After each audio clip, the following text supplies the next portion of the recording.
Luke 9:35.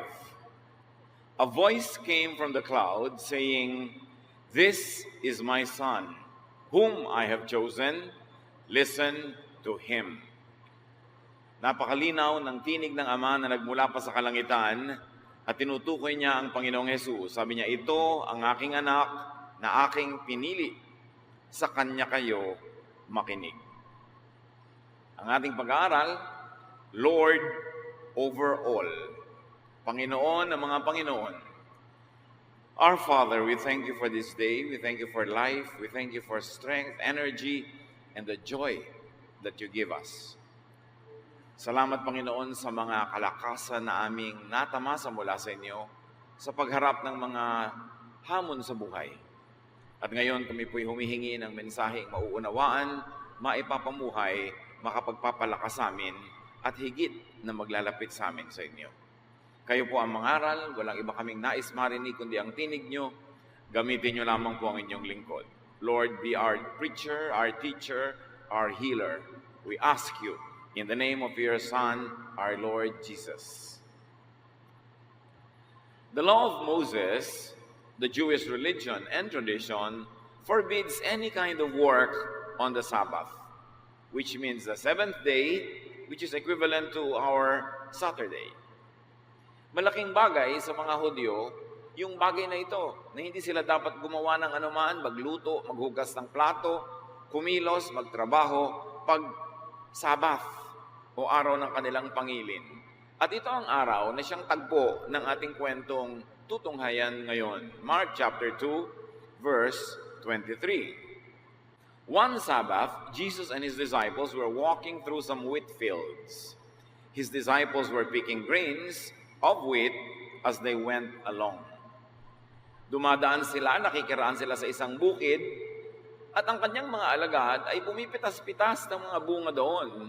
At ang bagay na ito ay pinapayagan sa batas at sa tradisyon ng kanilang bayan upang maibsan ang gutom ng mga talagang gutom na gutom. Pag ikaw'y nakikiraan sa isang bukid, pwedeng pumitas ng bungang kahoy, ng gulay, anuman, kaya lang yun lang kakainin mo habang naglalakad ka doon. Hindi ka pwedeng magdala ng basket, ng bayong, ng jeep, ng truck, at mamitas ng sobra-sobra pa, sa higit lang sa kailangan mo sa sandaling yun. Yun ay upang maibsan ang iyong gutom. Isang charitable tradition that is beautiful. Kaya ang mga alagad ni Jesus ay namimitas at hindi pagnanakaw yon, hindi yon bawal. Kaya lang, Mark 2:24, some Pharisees asked Jesus, "Why are your disciples picking grain on the Sabbath? They are not supposed to do that." So this allowance to pick fruits or grain was for the well-being of the hungry. But the religious leaders were concerned not with the act, but with technicality, the timing, the schedule, the calendar. Because these religious leaders were always finding fault with everyone and making religious life very impractical and difficult. Hindi naman nagalit yung mga religious leaders dahil sa pagpitas, kundi kailan namitas. At ito ay araw ng Sabbath. Para sa kanila, magutom ka na kung magugutom, kailangan sundin mo yung batas ng relihiyon natin na hindi ka magtatrabaho pag Sabbath. At para sa kanila, ang simpleng pamimitas, kahit konti lang, ay isang uri ng trabaho. So mas pinapahalagahan nila masunod ang kanilang mga legalistic traditions, ang mga regulasyones, ang mga batas, kesa kung malamasik mura mo, mahilo ka at mahimatay ka sa gutom, wala silang pakidon. So tinanong nila si Jesus, akala ko ba matitino kayo? Akala ko ba makadiyos kayo? Bakit hinahayaan mo ang mga tagasunod mo na labagin ang ating mga kaugalian, ang mga kautosan ni Moses, at nagtatrabaho sila sa araw na di sila dapat magtrabaho. Sukdang magutom sila, di magutom sila. Mark 2:25-26. Jesus answered, "Haven't you read what David did when he and his followers were hungry and in need? David went into the house of God and ate the sacred loaves of bread that only priests are allowed to eat. He also gave some to his followers. Ang sagot ni Jesus ay isang uri ng tanong, hinango sa kwentong alam ng lahat sa kanila.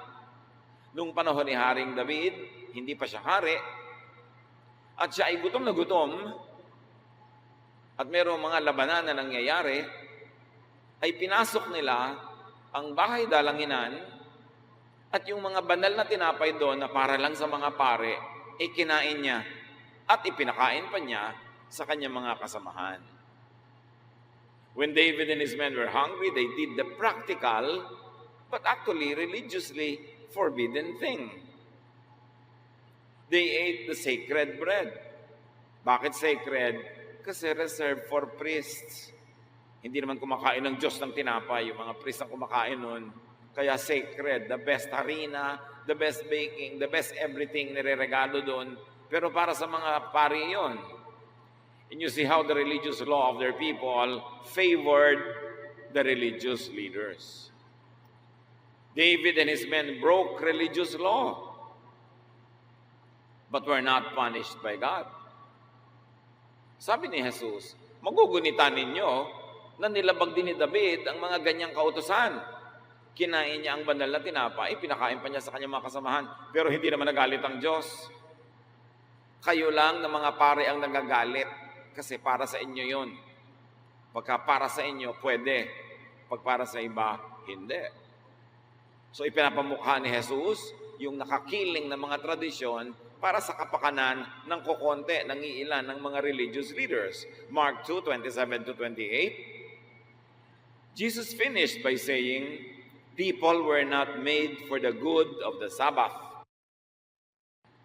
The Sabbath was made for the good of people.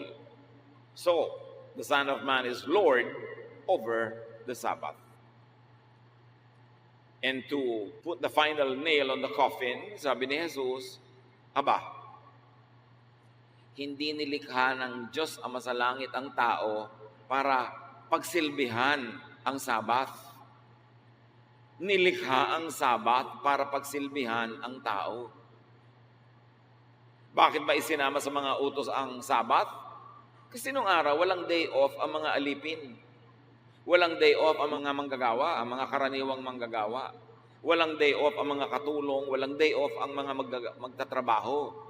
7 days a week, 24/7, on call sila, pinagtatrabaho sila. Kaya nilikha ang Sabbath para bigyan ng pahinga, obligahin ang mga amo na bigyan ng pahinga ang kanilang mga tauhan. Kasi kung hindi iuutos ng Diyos, hindi pagpapahingahin ang taong bayan. So para sa kapakanan ng tao, nilikha ng Diyos ang Sabat. Walang gagawa. Hindi para ang tao ay itali, igapos na. Mamatay ka man dyan, huwag kang gagawa. Mamauhaw ka man, huwag kang gagawa. May nalulunod, huwag mong sasagipin dahil bawal gumawa. May naghihingalo, huwag mong dadalawin kasi malayong lakarin yan. Trabaho yan, bawal gumawa. Hindi yun ang intensyon na itali ang tao, kundi para palayain ang tao sa walang katapusang trabaho. Pero kung ikaw na tao, may katawan, ang nagpapasyang sa araw ng Sabat ay gusto mo talagang magtrabaho, di magtrabaho ka. Pero hindi dahil pinipilit ka, kundi choice mo. Kung meron kang dapat gawin na practical na bagay, di gawin mo. Nagugutom ka, magluto ka. Pagkaluto mo, maghugas ka ng mga pinagkainan mo.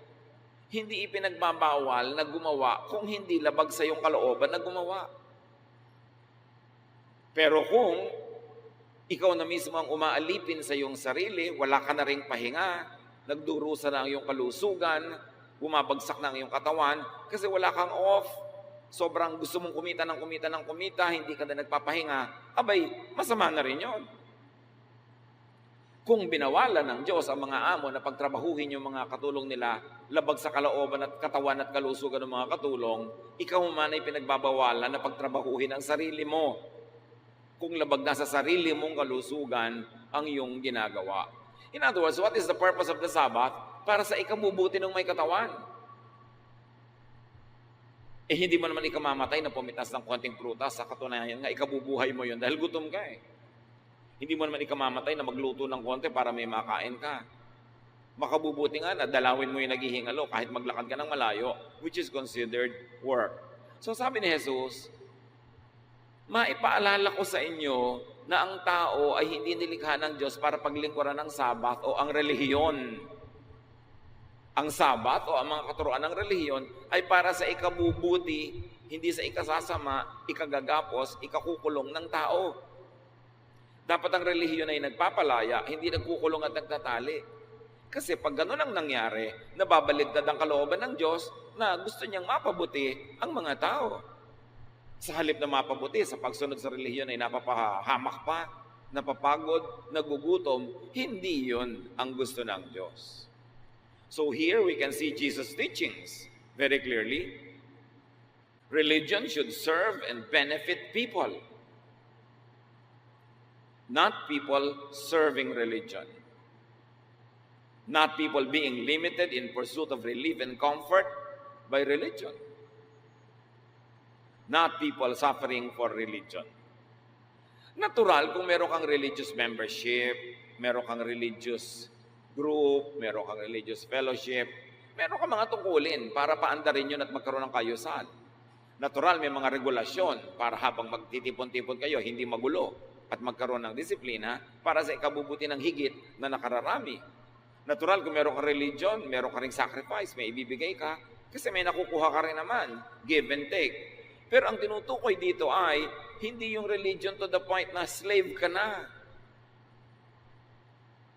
Tinanggihan mo na ang lahat ng natural at dapat lang nasaguting mga pangangailangan ng iyong katawan, ng iyong sarili, ng iyong emosyon, alang-alang sa mga katuroang relihiyoso.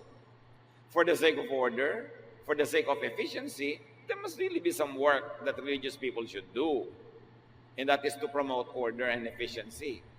But it has limits. You must not feel and you must not experience being enslaved, limited, imprisoned by religious doctrine. Otherwise, bakit ka pa nag-religion? Hindi nakabuti sa'yo, mas nakasama pa. At yun ang nililinaw ni Jesus. Sabbath was made for man, not man for the Sabbath. Another Jesus teaching is that David and his men's needs was above religious law. Therefore, Jesus' disciples' needs and authority were also above religious law. Sabi, anong sabat-sabat ang sinasabi? May gutom na kami. Yun ang gustong sabihin ni David. Mahihimatay na kami. At kung may mga diabetics dito, mag-hypoglycemia na sila, bababa na ang blood sugar nila, ang glucose, himatay na sila, baka sila mag-comatose. Anong sabat-sabat ang pinagsasasabihin ninyo? Kailangan namin kumain. At hindi dapat na kami magutom, mamatay sa gutom, mahirapan, dahil ang sabat. Kasi yung sabat nga ay ginawa para sa aming kapakanan.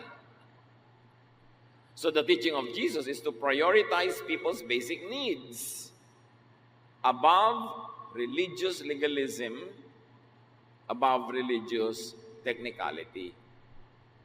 Mas unahin ang ikakabuti ng tao kaysa sa mga religious regulations.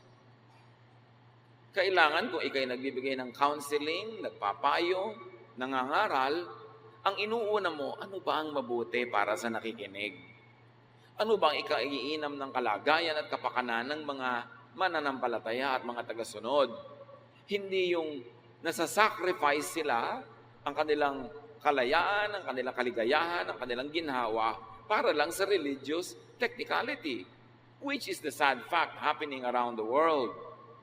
Nabaligtad ang mga ito na sayang ang turo ni Jesus, na sayang ang kanyang sakripisyo para magpalaya ng mga tao dahil mulit-muli nagpapabalik-balik ang panggigipit, ang pagkukulong ng religion sa mga tao.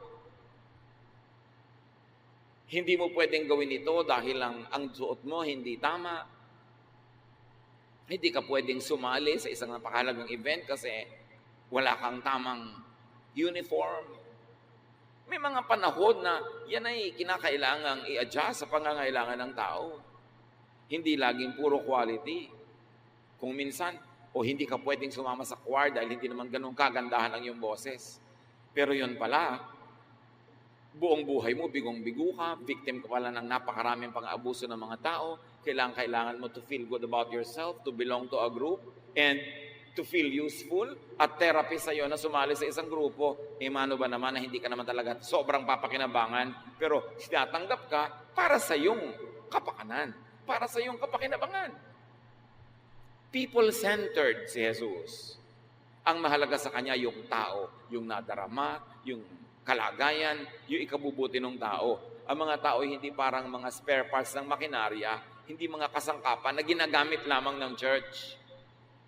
Bagamat lahat tayo nagpapagamit sa iba't ibang paraan para umandar ang organisasyon, but not to the point na sobrang nasasakripisyo ang iyong personal life na hindi ka na nakinabang at pinakinabangan ka lang. So, feeding the hungry is high religion. Higher than many doctrines invented by people. Yan ang makikita mong application ng teaching ni Jesus.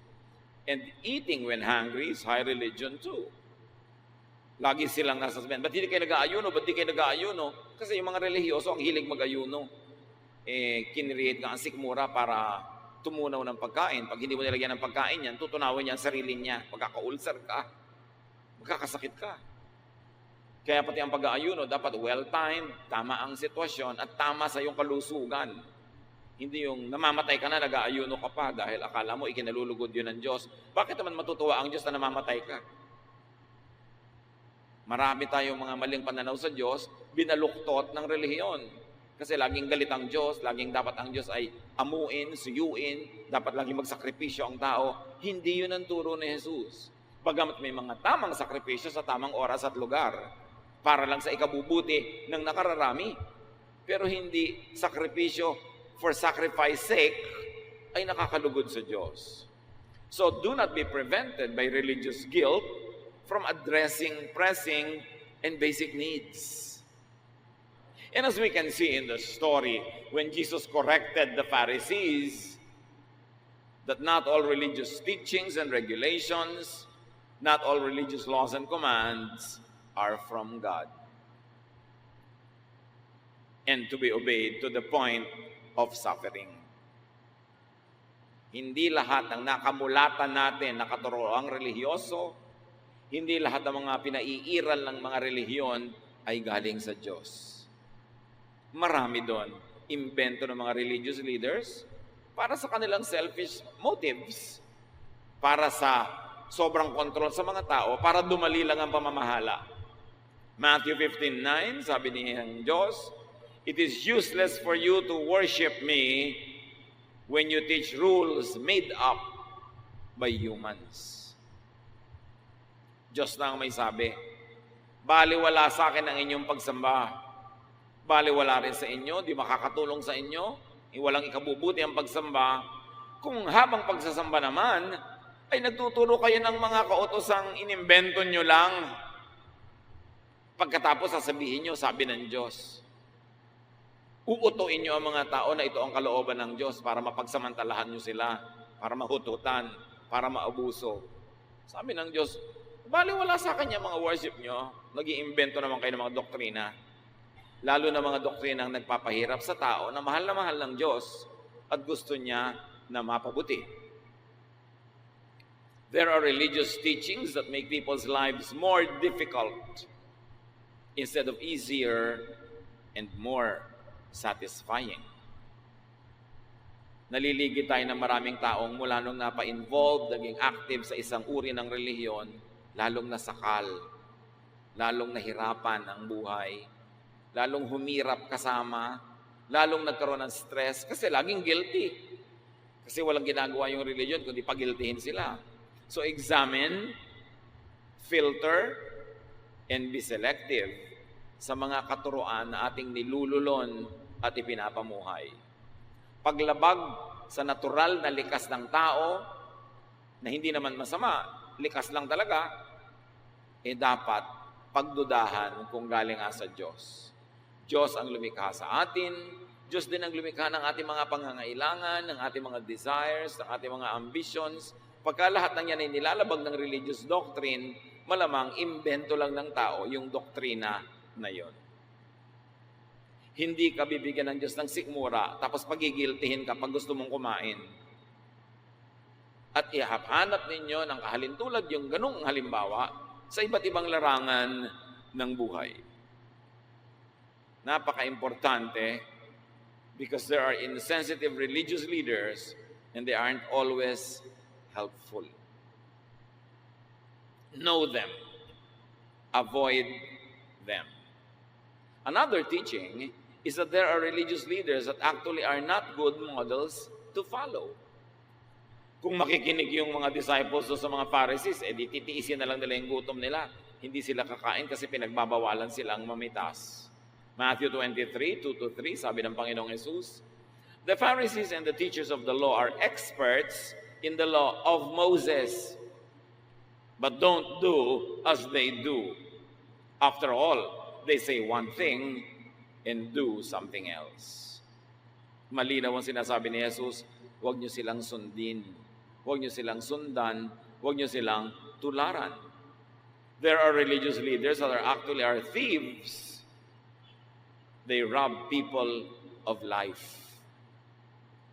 Ang mga tinutukoy ni Jesus na magnanakaw ay hindi lagi yung nagnanakaw lang ng pera o tinapay, kundi yung nagnanakaw ng ligaya, nagnanakaw ng ginhawa, nagnanakaw ng buhay. Sabi niya sa John 10:10, a thief comes only to rob, kill, and destroy. I came so that everyone would have life and have it in its fullest. Ang tinutukoy ni Jesus sa magnanakaw dito, hindi yung nangaagaw ng bag, nangungupit ng pera, kundi religious leaders na inaagawan nila, tinatanggalan nila ng buhay na makulay, masaya, maginhawa ang mga tao, halos agawan na nila ng buhay dahil sa mga mahihigpit na mga katuruan nila na imbento lang naman nila. At namulat at lumaki ang mga taong akala nila, yun ay kalooban ng Diyos. Sabi ni Jesus, no. Ang kalooban ng Diyos ay para kayo magkaroon ng buhay na masagana, masaya, makulay. Kaya sabi niya, ang mga itinuturo ng mga leaders nyo, balubaluktot. That's why I came to save you from them so that everyone would have life and have it in its fullest. Ang lagi na lamang inaakala ng iba, dumating si Jesus para iligtas ang mga tao sa impyerno lamang. Dumating si Jesus para iligtas yung mga tao sa mga religious leaders nila na may ginagawang mala-impyerno ang buhay nila. You save people not only from hell, you also save them from religion that deprives them of a full and meaningful life. At yun ang mission ni Jesus. Kaya galit na galit sa kanya ang mga religious leaders. Iminumulat niya ang mata ng mga tao para makitang sila'y nakagapos, sila'y nakatali, sila'y nasa kadiliman. Kasi kung tama ang turo ng religion, kung kontento ang Diyos sa tinuturo ng religion, ba't pa niya ipapadala si Jesus para ituwid ang hindi naman pala liko? Bakit liliwanagan ang hindi naman pala madilim? Bakit itatama ang hindi naman pala mali? Bakit ipinadala si Jesus ng Ama sa langit para ituwid ang liko, liwanagan ng madilim, itama ang mali? Dahil yung nangingibabaw na pananalig at paraan ng pananalig ng kanilang panahon ay liko, mali, kulang. Inaagawan ng mga tao ng buhay, itinuturing lang ang mga tao na parang mga instrumento ng relihiyon na tagasunod lamang, para mga bakang nakatali, mga kabayong tinatakpan ng mga gilid ng mga mata para diretso lang ang diretso ang pagsunod. Kawawang-kawawa ang mga tao, kaya si Jesus ay napaluha nung minsan siya ay naglalakad at nakita niya yung Jerusalem sa ibabaw ng bundok na syudad. Naawa siya sa mga tao kasi sabi niya, the people are without a shepherd. Bagamat sila ay napaka-religyoso, kaya posibleng kung sino yung mas religyoso, mas ligaw pa nga. Depende kasi kung saan sumusunod, sino ang sinusunod, ano ang sinusundan. Kaya dapat i-apply sa buhay sa maraming paraan, hindi lang sa Sabbath, yung sabi ng Mark 2:27-28. The Sabbath was made for man, not man for the Sabbath. So the Son of Man is Lord even of the Sabbath. Napaka-sacred sa kanila yung Sabbath, ang mga law ni Moses, pero ngayon binabaluktot ni Jesus dahil itinutuwid. Yun ang totoo, itinutuwid niya dahil yun ang tunay na baluktot. At sabi niya, ang anak ng tao, meaning He, ay Panginoon maging ng Sabbath. Religion, religious practice should not become the burden. Hindi dapat na ang pabigat sa buhay ay yung relihiyon. Dapat yun ang pampagaan. Dapat yun ang pampalaya, hindi pang tali. Pagpapaluwag ng dibdib, hindi pang sakal ng tao. Sabi ni Jesus tungkol sa mga religious leaders ng kanyang panahon, Matthew 23:4, they pile heavy burdens on people's shoulders and won't lift a finger to help. Walang inatupag ang mga religious leaders na ito, kundi papagpasanin ng mga tao ng mabibigat na mga dalahin. Walang katapusang koleksyon, walang katapusang ambag, walang katapusang hingian, walang katapusang pagpapagalit sa mga tao. Laging pinapagalitan, pinapagilty, pagkontrol, pagpipigil, paghuhusga, pagkukondena, pambabato. Sabi niya, pinapahirap nila ang buhay ng mga tao. Nagbibigay sila ng mga pasaning imposibleng madala. Kaya nung mga Hudyong naging Kristiyano ay pinipilit na ang mga tradisyon ng mga Hudyo ay ipasa pa sa mga Kristiyanong hindi naman Hudyo. Sabi ni Gamaliel, why are we going to pile burdens on the shoulders of these people? The same burdens that our ancestors were not able to bear, the same burdens that we ourselves are unable to bear. Why are we going to make them a failure like we are? Bakit ididiin pa natin, ipapasunod sa kanila ang mga alituntunin na tayo hindi natin nasunod? E di lilikha na naman tayo ng mga bigong mananampalataya. Kaya nabibigo, hindi dahil kulang sila, kundi dahil sobra ang mga kautusan ng religion. Religion should serve people's needs. Yan ang malinaw na sinabi ni Jesus. Not people sacrificing to death just to serve religion. Talaga nakakapagpalaya ang teaching ni Jesus. At dapat hindi lang dumadaan sa tenga natin, lalabas sa kabila. Suriin kung paano ito i-apply sa ating religious life. Suriin kung paano kung minsan ay gumagawa tayo ng pagpapasya na nangyayari, we serve the Sabbath instead of the Sabbath serving us. That we get oppressed, not liberated by religion. Religious practice should be practical and user-friendly. Nilikha ang lahat para sa ikabubuti ng tao, not users of friends. Kasi either user-friendly ka or user of friends. Is religion user of the followers, of the believers? Or is religion useful to the followers and believers? Kanya-kanyang pag-iisip, kanya-kanyang panunuri, kanya-kanyang pagkukuro-kuro kung paano ito papaanda rin sa ating buhay. Paano tayo makikinabang sa ating pananalig, hindi yung paano lang tayo laging pakikinabangan ng relihiyon. It is important that religious practice should make people's lives as satisfying and restful as possible. Dapat na sasabi ka to go to Bible study, nasasabi ka to go to worship, nasasabi ka na maglingkod sa church, makisalamuha, makipag-fellowship. Kasi satisfying and restful. Hindi yung naoobliga ka magkunwari, magbalat kayo. Kasi pagka you are less than perfect, mapapagalitan ka. Lagi kang itatatwa, itatakwil, ititiwalag. Pagod na pagod ka tuloy ng pagpe-pretend.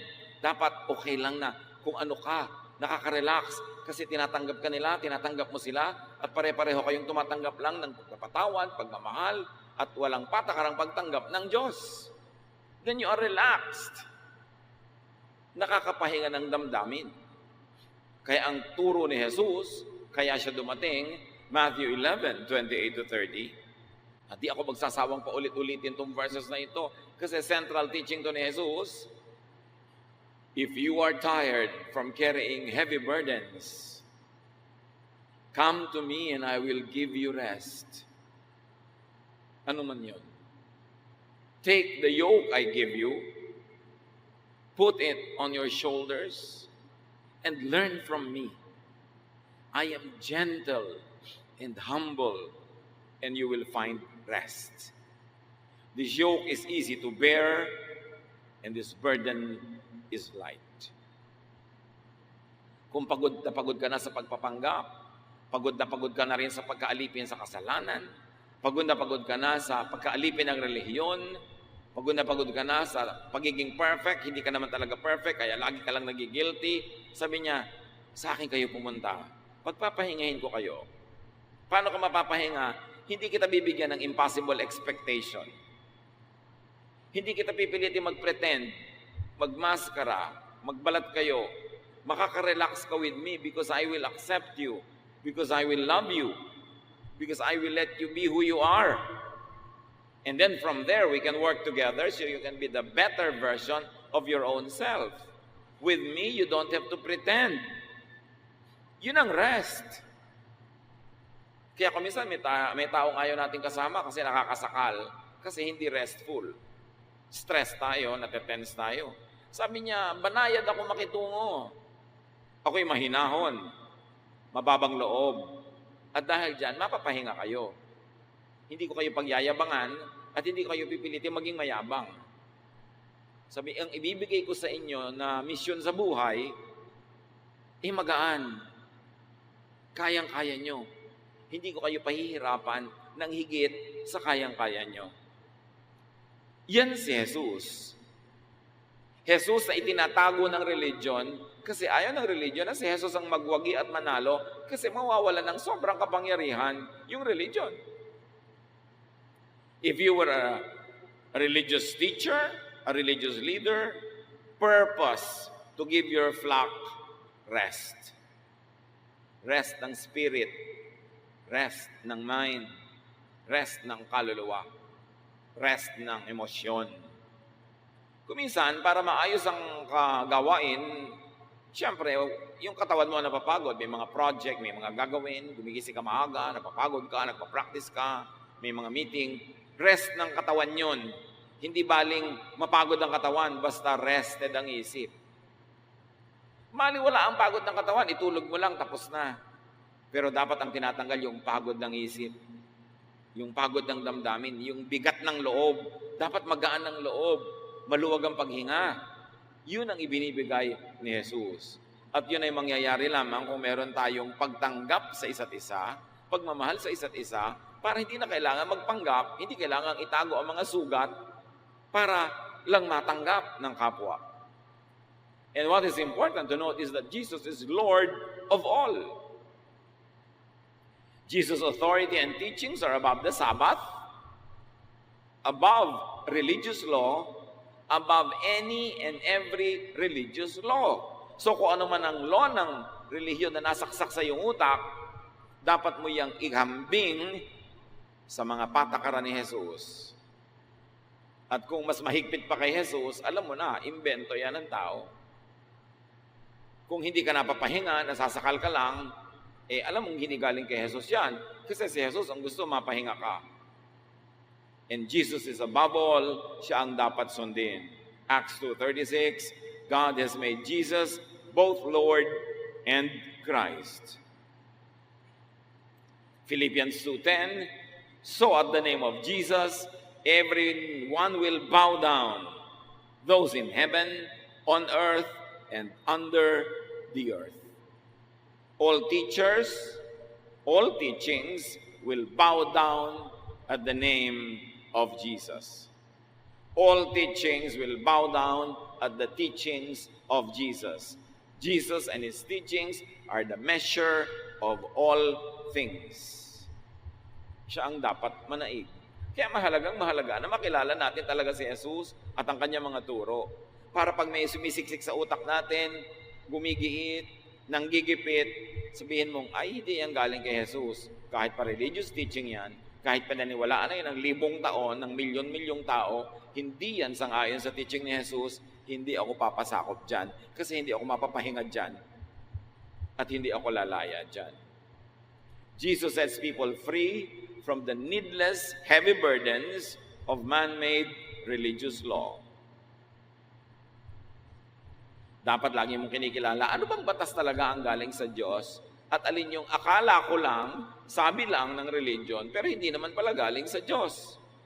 Ano mang katuruan na lumalabag sa katuruan ni Jesus, kahit pa yung katuruan ng simbahan, kahit pa yun katuruan ng mga kung sino-sinong banal, pag lumalabag yun sa pag-ibig ni Jesus, walang patakarang pagtanggap at pagpapatawad ni Jesus, pag-unawa at pagpapahinga galing kay Jesus, hindi yun galing sa Diyos.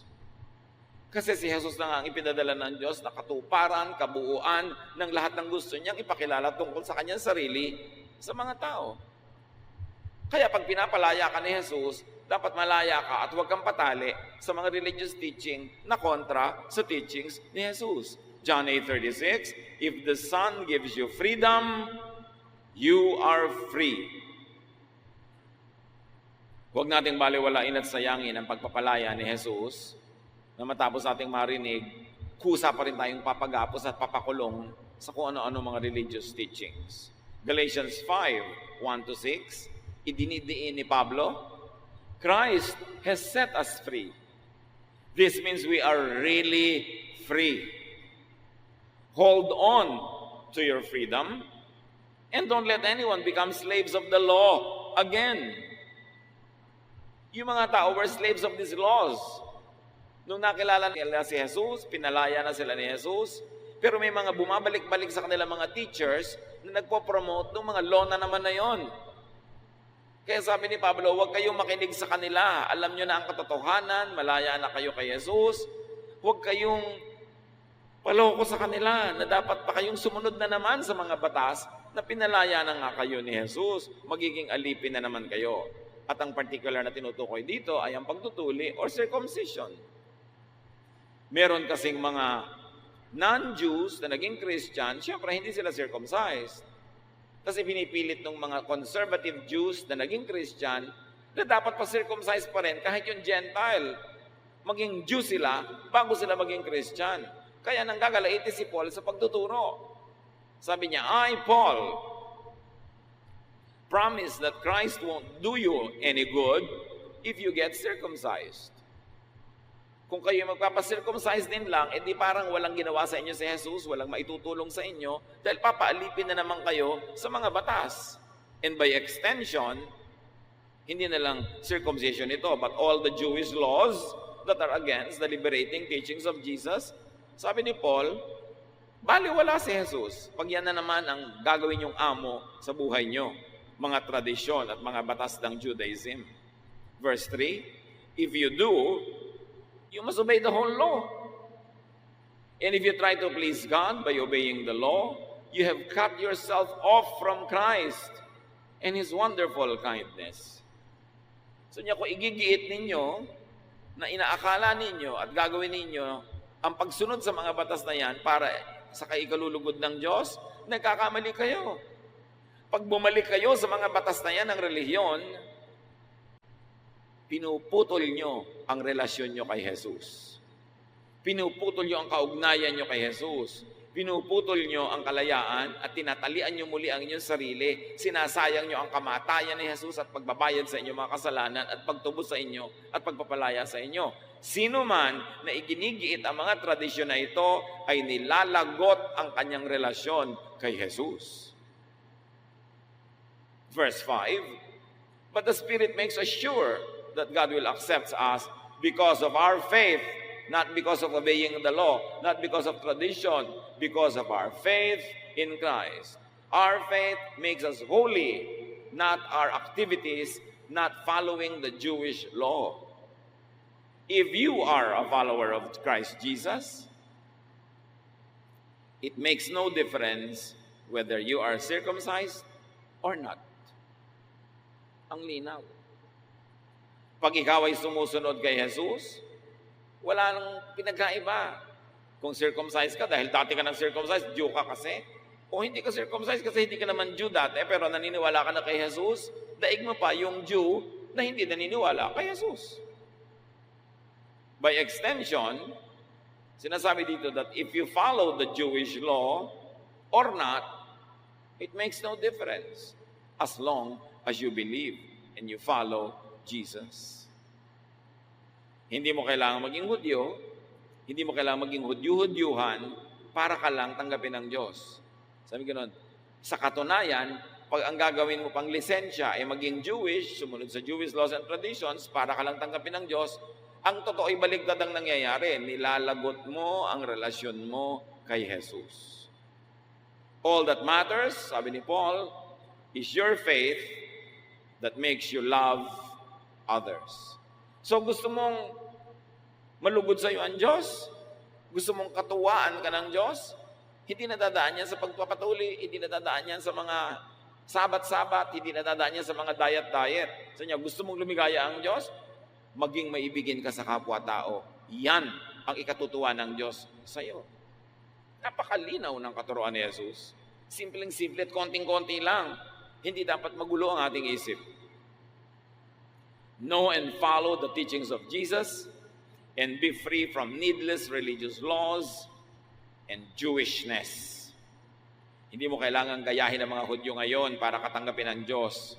Pag ginagaya mo sila, iginigiit mo maging tulad nila at sundin ang kanilang mga tradisyon, nilalagot mo ang kaugnayan mo kay Jesus.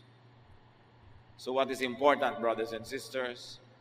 Filter all religious laws and regulations that you know, especially those that are burdensome and oppressive, through the teachings of Jesus. At ito'y marapat gawin ng bawat isa. Lahat ng mga una ng religious teachings na sumaksak sa inyong isip, natanim sa inyong puso, isa-isahin ninyong i-review kung papasa sa teachings ni Jesus. Kung nagpapahirap ba, imbes nagpapadali? Nagpapalaya ba, imbes nagkukulong? Nagpapagaan ba ng loob, imbes nagpapabigat? Lahat yan, isa-isahin nyo para i-cross out nyo yung hindi galing kay Jesus. At ang matira, yung galing sa Kanya, nakalooban ng Diyos sama sa langit, yung magaan, nakapagpapasaya, nakakapagpabait, nakakapagpabuti, at nagtuturo sa ating maging maibigin, mapagtanggap sa kapwa. Tungkol kay Jesus, John 1:14, from Him, all the kindness and all the truth of God have come down to us. So kung wala si Jesus, kulang-kulang, hindi tama ang natatanggap ng mga tao. Pero galing kay Jesus, lahat ng kabaitan at kabutihan at lahat ng katotohanan ng Ama sa Langit ay bumaba sa atin. Kay Jesus yun matatagpuan, hindi sa Jewish law, hindi kay Moses, hindi kay Paul, hindi kay Peter, kay Jesus lang. So anong gagawin ninyo sa mga teachings ni Peter, ni Paul, ni Numan, kahit sino na hindi sang-ayon sa teaching ni Jesus? Jesus is Lord over all. Therefore, ang dapat sundin yung teaching ni Jesus. At ang mga teaching ni Moses, ni Paul, ni Peter, at kung sino-sino na sang-ayon sa katuruan ni Jesus, edi ituloy sundin. At susundin, hindi dahil sabi ni Moses, hindi dahil sabi ni Paul, hindi dahil sabi ni Peter, kundi sinabi na yan ni Jesus, at sang-ayon lang sila Moses, Peter, and Paul, susundin na rin natin dahil sang-ayon sa teaching ni Jesus. Dapat malinaw. Si Jesus yung salaan. Lahat ng lalampas sa Kanya, pwedeng ituloy. Pero yung hindi, huwag nang pag-abalahan pa. Maglalayo lang sa iyo sa Diyos at maglalagot sa relasyon mo kay Jesus. Luke 9:35, from the cloud the voice spoke, "This is my chosen son, not the others. Listen to what he says, not what the others say." Jesus is Lord over the Sabbath, over the law, over all. Napakahalaga that the foundational and essential teachings and laws of Jesus be appreciated. We must appreciate, memorize, understand the foundational, the essential teachings and laws of Jesus. Ano-ano ba yung mga foundational and essential teachings and laws of Jesus? Matthew 7:1, don't condemn others, and God won't condemn you. Turo niya yan. Yung ibang religious leaders, ang itinuturo sa iyo, mag-condemn ng iba, mag-judge ng iba, mag-rebuke left and right. Kahit sino pa silang may sabi noon, kontra yon sa turo ni Jesus. Sabi ni Jesus sa Matthew 7:1, don't condemn others, and God won't condemn you. So the moment you condemn others, you will be condemned by God. For with the judgment you pronounce, you will be judged. The measure you give is the measure you get. So a foundational and essential teaching of Jesus, do not condemn others. Linawin natin yan, that we should not condemn others. John 8:7, They kept on asking Jesus about the woman. Finally, he stood up and said, "If any one of you have never sinned, then go ahead and throw the first stone at her." Alam natin yung kwento, yung babaeng nahuli nila sa sexual act, gusto nilang batuhin hanggang mamatay. Pero sabi ni Jesus, o sige, umuna nang bumato yung walang nagawa ni anumang kasalanan.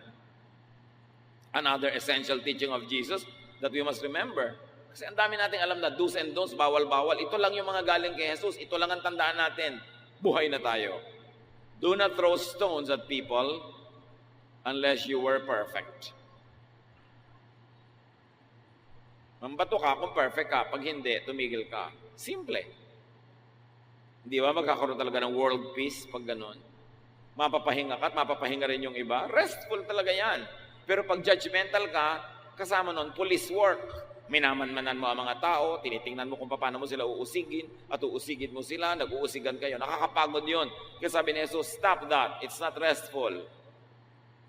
By not judging others, you will be rested, and they will be rested as well.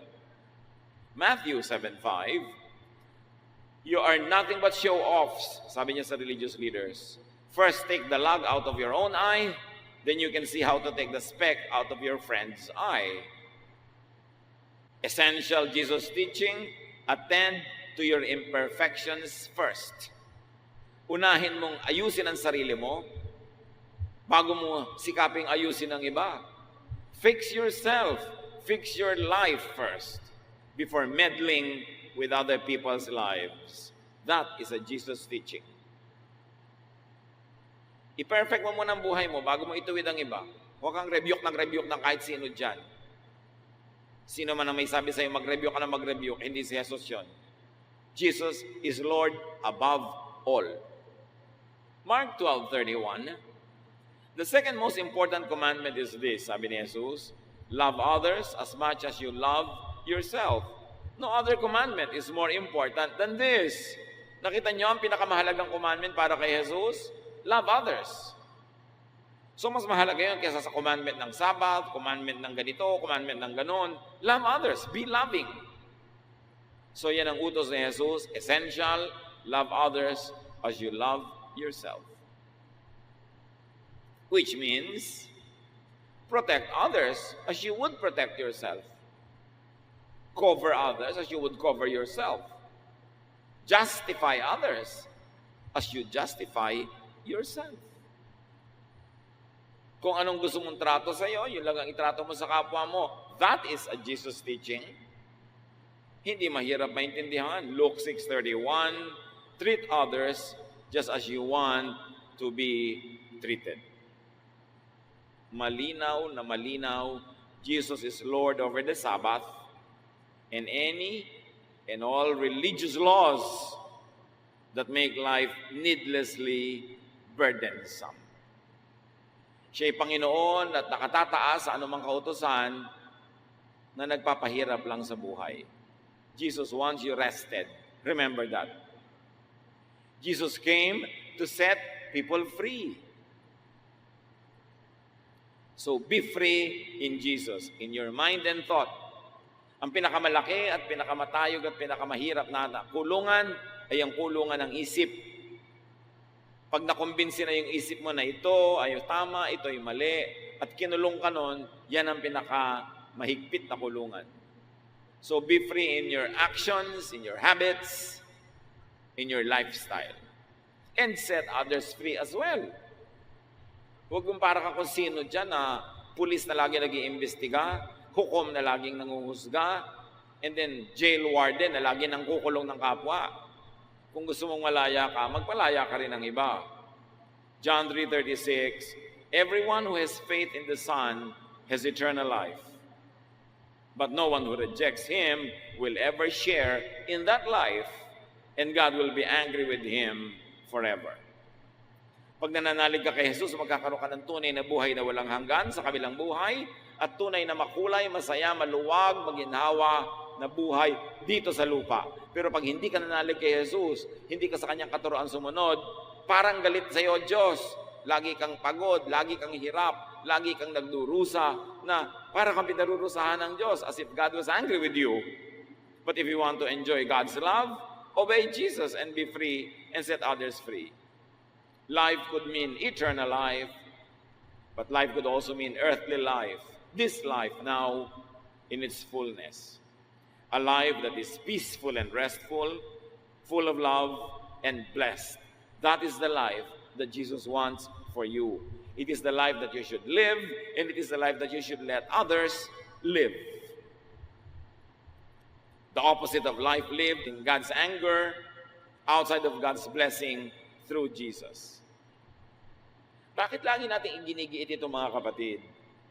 Kasi ito ang iginiit ni Jesus. Ito ang pinaulit-ulit niyang ituro. That He wants people to be rested, to be free, to love.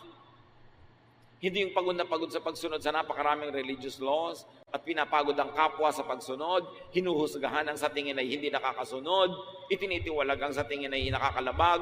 Wala yan sa mga teachings ni Jesus. Teaching siya ng Pharisees at kung sino-sino pa. So change the way you think about God. What do you think of God? Laging galit? Laging nanguhusga? Laging kailangang amuin? Suyuin? No, God loves you more than you can ever love God back. Change the way you think about God. Change the way you think about sin and what is wrong and what is right. Kay Jesus makinig kung ano ang sin, kung ano ang wrong, kung ano ang right. Hindi kung kani-kanino. Review, rethink your religious sensibilities. Hindi ko mamatagal ka na sa church, sa ulo mo na ang Bible, ay nakilala mo na talaga si Jesus at lumaya ka na at nagpapalaya ka na. Marami baliktad ang nangyayari, mas nagiging relihiyoso, mas nakukulong at mas nangkukulong ng kapwa. Pattern your thought, your conscience after Jesus. Ano mga nakakapagpag-guilty sa inyo, mga kapatid? Baka naman hindi naman dapat, nahihirapan ka magbuhat ng guilt, hindi ka naman pala dapat mag-guilty. So i-review nyo yung teaching natin on natural law, the purest law of God. Kasi marami sa religious teachings ang itinuturo, baligtarin mo yung natural law, huwag kang maging totoo sa sarili. Hirap na hirap ka tuloy, nagdadalawang loob, at ang ending, nagpapanggap. Nakakapagod yon. Change the way you think. Freedom is in your mind. Because the mind could be the prison. You want to be free, you've got to change the way you think. Romans 12:2, do not conform to the pattern of this world, but be transformed by the renewing of your mind. Then you will be able to test and approve what God's will is. His good, pleasing, and perfect will. Baguhin mo ang iyong pag-iisip, suriin mo ang mga pinaniniwalaan para mapalaya ka ng katotohanan ni Jesus at masunod mo kung ano ang tunay na kalooban ng Diyos para sa iyo na inihayag niya sa pamamagitan ni Jesus. Jesus is the perfect picture of God. In Him, the fullness of the deity lived in bodily form. Jesus is above all, and let us make Jesus the ruler of our lives, because only when Jesus rules us can we really be free and find rest. Dear Lord, we thank you for your Son, Jesus. We thank you that He is really a Savior. Hindi lang siya Savior from hell, Savior din siya from this life that could be full of needless worries, needless guilt, needless burdens. Teach us to apply these teachings in our lives. Pagbulay-bulayan natin ng mga kapatid sumandali, mag-isip, ano ba ang kinakagilty kung hindi naman pala dapat? Ano ang ginagawa ko sa kapwa na panggigipit na hindi ko dapat gawin? Ano ang aking mga panghuhusga sa sarili at sa iba? Surrender to Jesus because He is Lord of all. Lord, as your people bow in silence, let your voice speak loudly to our hearts, and let us... Ang ating pag-aaral, pinamagatan nating magpakabait na lang. Yun naman talaga ang magandang gawin. Hebrews 13:16. And don't forget to do good and to share what you have with others, because sacrifices like these are very pleasing to God. Magpakabait na lang. Ruth 1:1-3. Sa Israel, nagkaroon ng taggutom sa buong bayan. Kaya't ang mag-asawang Elimelech at Naomi na mga taga-Bethlehem ay tagsamantala munang nanirahan sa Moab kasama ang kanilang mga anak na sina Malon at Kelion. Namatay sa Moab si Elimelech at naiwang byuda si Naomi. So may nawala kay Naomi. Una, crops, food security sa sariling bayan, nawala. Kaya kinailangan mga ibang bayan para doon makipagsapalaran at humanap ng hanap buhay. And then nawala ang kanyang husband, ang kanyang karamay, ang kanyang security, ang kanyang asawa. Pero may natira. At sa mga mawawala sa kwentong ito, ang gusto kong bigyan natin ng pansin, yung mga natira. May natira siya, 2 anak na lalaki. Ruth 1:4-5. Ang 2 nilang anak ay nakapag-asawa naman ng mga Moabita, sina Orpa at Ruth. Ngunit pagkalipas sa mga 10 taon, namatay rin sina Malon at Kelion, kaya't si Naomi ay naulila sa asawa at mga anak. So bukod sa namatay ang kanyang asawa, nawalan siya ng bayan, nawalan siya ng hanap buhay sa sariling bayan, ngayon, yung 2 anak naman ang nawala. The 2 sons, 2 loves, and 2 security blankets niya dapat. Sandalan ng matanda ang anak pag tumanda na ang magulang. Pero ngayon ay nawala ang 2 niyang anak. May maiisip pa ba kayong mas malungkot sa ganyang kwento? Pero may natira. 2 manugang na babae. Tatatatan! Yan ba ay masaya o malungkot na natira ang mga manugang na babae? Pero tingnan natin kung ano nangyari kay Naomi.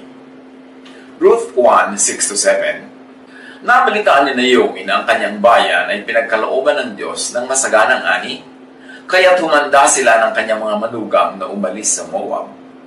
Naglakbay nga silang pabalik sa Judah. So magiging balikbayan sila kung saan na naman may pagkain. Nung nawala ang pagkain sa bayan nila, nag-ibang bayan. Ngayon, nawala na ang kanyang mga anak na lalaki, nawala ang kanyang asawa, 2 manugang na babae na tira, at nabalitaan, okay na naman ang buhay sa sariling bayan, so uuwi na itong si Naomi. So, may natanggal, may nawala sa kanya, sariling bayan, hanap buhay nun, ngayon may ibinalik. Ang ibinalik, sariling bayan na naman, at nabalitaan nila may kasaganan. Kaya babalik sila doon. Ruth 1:7-10. Naglakbay nga silang pabalik sa Judah. Ngunit sa daay sinabi ni Naomi sa kanyang 2 manugang, umuwi na kayo sa dati niyong tahanan at manirahan sa inyong mga nanay. Kung paanong naging mabuti kayo sa mga yumao at sa akin, naway maging mabuti rin sa inyo si Yahweh. Itulot nawa ni Yahweh na kayo'y makapag-asawang muli at magkaroon ng panibagong pamilya. So sa daan, dala-dala niya ang 2 manugang, naisip-isipan ni Naomi na pauwiin na lang sa kanila mga dating mga bahay ang 2 babaeng naging byuda na rin. At sabi niya kung paano kayo naging mabuti sa mga anak kong yumao, maging sa aking husband na yumao, sa akin, yun nawa ang isukli sa inyo ni Yahweh. Di ba napakagandang policy yun? Na maging mabuti tayo lagi. Magpakabait na lang. Magpakabait. Para yun ang isukli sa atin ni Yahweh sa mga panahon na kailangan natin naman ng kabaitan ng kapwa sa atin. At sila hinagkan ni Naomi bilang pamamaalam. Here we see letting go. Isip niyo si Naomi na wala ng asawa, na wala ng 2 anak, dapat kapit-tuko na siya sa kanya 2 manugang. Parang, ako na lang ang alagaan nyo, ako na lang ang intindihin ninyo. Pero, here is a very mature kind of love. Letting go. Sabi niya, nawa, umuwi na kayo sa inyong mga sarili-sariling nanay. Nawa, makapag-asawa pa kayo, total mga bata pa kayo. At ang lumigaya pa kayo sa buhay. Magkaroon kayo ng mga second chances at happiness. Hayaan nyo na akong matandang uuwi sa sarili kong bayan. Letting go of what could really not be one's own could be very liberating. Ano ang mga nakasanayan natin na nandyan na hindi naman talaga atin, hayaan nating lumipad, lumaya, para sila man ay magkaroon ng mga sariling buhay. Yan man ay tao, bagay, o anuman na hindi naman talaga atin, willing tayo dapat na pawalan, to let go. And then, she gave a blessing. Anihin ang tanim na kagandahang loob nyo sa akin, sa aking asawa, sa inyong mga asawang aking mga anak. So, napakabait na biyanan nitong si Naomi. Ngunit napaiyak ang mga manugang at sinabi sa kanya, hindi namin kayo iiwan. Sasama kami sa inyong bayan. So mabait na biyanan nga ito kasi biruin nyo, ayaw iwan ng mga manugang. At mababait din ang mga manugang, ha? Ayaw iwan ng biyanan na matanda na. Ruth 1:11. Sumagot si Naomi, mga anak, huwag na kayong sumama sa akin. Bumalik na kayo sa inyong mga magulang. Hindi na ako magkakaanak pa upang inyong mapangasawa.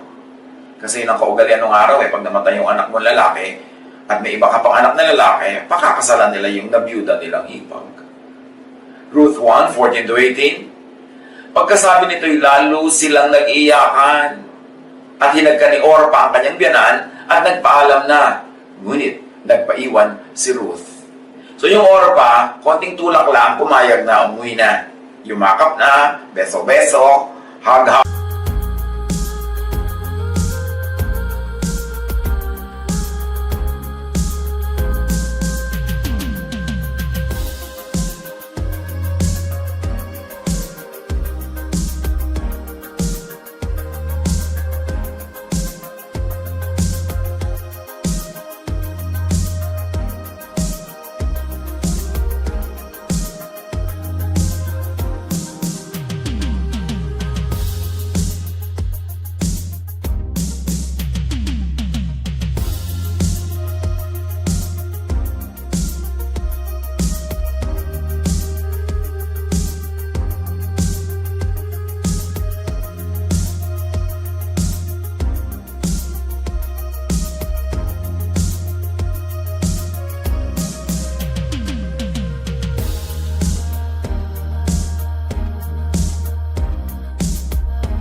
Tapos, umuwi na sa kanyang nanay. Pero si Ruth, hindi.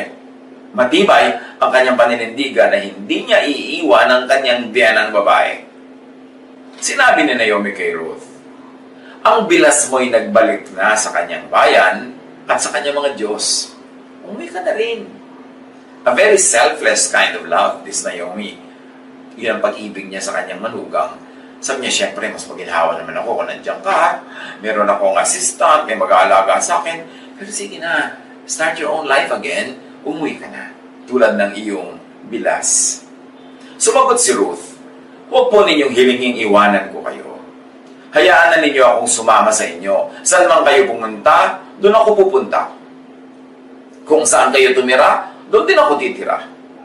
Ang inyong bayan ang magiging aking bayan. Ang inyong Diyos ang magiging aking Diyos. Kung saan kayo mamatay, doon ako mamamatay. At doon din ako malilibing. Parusahan sana ako ni Yahweh ng pinakamabigat na parusa kung papayagan kung magkalayo tayo, maliban na lamang kung paghiwalayin tayo ng kamatayan. Nang matiyak ni Naomi na hindi talaga magbabago ang isip ni Ruth na sumama sa kanya, hindi na siya tumutol. Si Ruth wagas ang pagmamahal niya sa kanyang biyanan. Talagang hindi siya mapipigil, hindi siya maaawat. At may lesson na binibigay din sa atin si Naomi.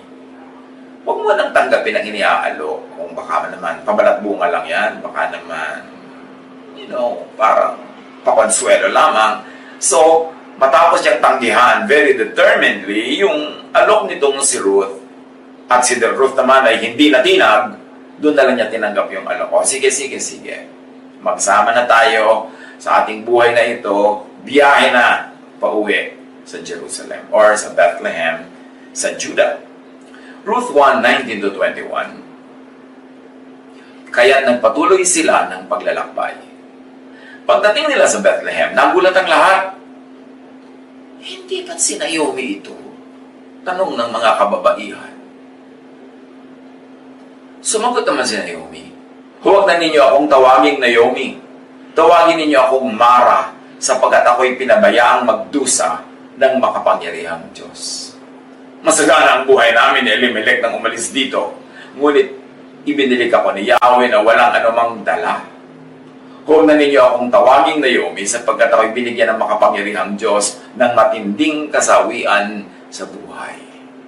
So, yung mga pangalan nila, may ibig sabihin, yung Naomi, ibig sabihin niya, wow, mga blessed yan, mga sagana. Sabi niya, huwag yan, yung pangalan ko ay bitter. Call me Mara. So, sabi niya, itong aking mga hirap, itong mga dagok na ito, ay bigay ng poong may kapal, the Lord God. It was only an impression of Naomi. Don't make a doctrine out of this. You know, a Jewish religious point of view. Sa mga point of view kasi ng mga Hudyo noong unang panahon, lahat ng bagay galing sa Diyos. Kaya kahit dago, kahit sakit, kahit masamang espiritu, galing sa Diyos. Kasi wala silang ibang mapagparoonan kung saan namang gagaling ang anumang bagay. Kaya pati yung evil spirit na sinasabi na and the Lord God sent an evil spirit to torture soul, yun naman pala yun ay isang uri ng deep depression, acute depression. Pero sabi nila, an evil spirit came from God. You don't have to make a doctrine of this. This is what they thought. Yun ang iniisip nila. At hindi naman lahat ang iniisip nila ay tama dahil mga tao rin sila nag-iisip. At recorded lang naman sa scripture yung mga sinabi at inisip nila. At sabi nitong si Naomi, dinagukan ako ng Diyos, pinahirapan ako, so huwag niya na akong tawagin Naomi. Ruth 1:22. Yan ang nangyari, kaya't mula sa Moab ay nagbalik si Naomi kasama si Ruth, ang manuwagang niyang Moabita. Nang dumating sila sa Bethlehem, ay simula na ng anihan ng sebada. Ang ganda ng timing, maganda ang senyales, kasi pagdating nila harvest season. And apparently, there was a good harvest, kasi naabalitaan maging na Naomi sa malayong bayan, kaya siya umuwi. So there was going to be food, there was going to be work. Yun ang kanilang eksena na babalikan. Ruth chapter 2, 1-7. Isang araw, sinabi ni Ruth kay Naomi, papunta po ako sa bukid at mamumulot ng mga uhay na naiiwan ng mga gumagapas. Doon ako sa may likuran ng sino mang papayag. Sa tradisyon po nila noon at maging sa ating bayan sa Pilipinas, tradisyon ito noong araw, pag kami anihan, yung mga nalalaglag ng mga palay habang gumagapas yung mga nagpuputol ng mga stalk, no? Ginagapas nila, pinuputol nila yung katawan ng palay, yung mga nalalaglag yan na grain, hindi na nila yan kinukuha. May tinatawag na mga nanghihimalay sa likod nila, mga taong kapuspalad, mga walang pagkain, mga mahihirap. Sumusunod sila sa nag-aani para yung mga nilalaglag kanila na it is their way of sharing with the poor. At sa Pilipinas naman, may ganong kaugalian. At yun ang sinabi nitong si Ruth. Maghihimalay siya, mamumulot siya ng mga nalalaglag, kung papayagan siya ng mga tunay na taga-ani, taga-gapas, ng may-ari ng bukid. It was a tradition for sharing. Sumagot si Naomi, ikaw ang bahala anak. Kaya't si Ruth ay nagpunta sa bukid at namulot ng mga uhay, kasunod ng mga gumagapas.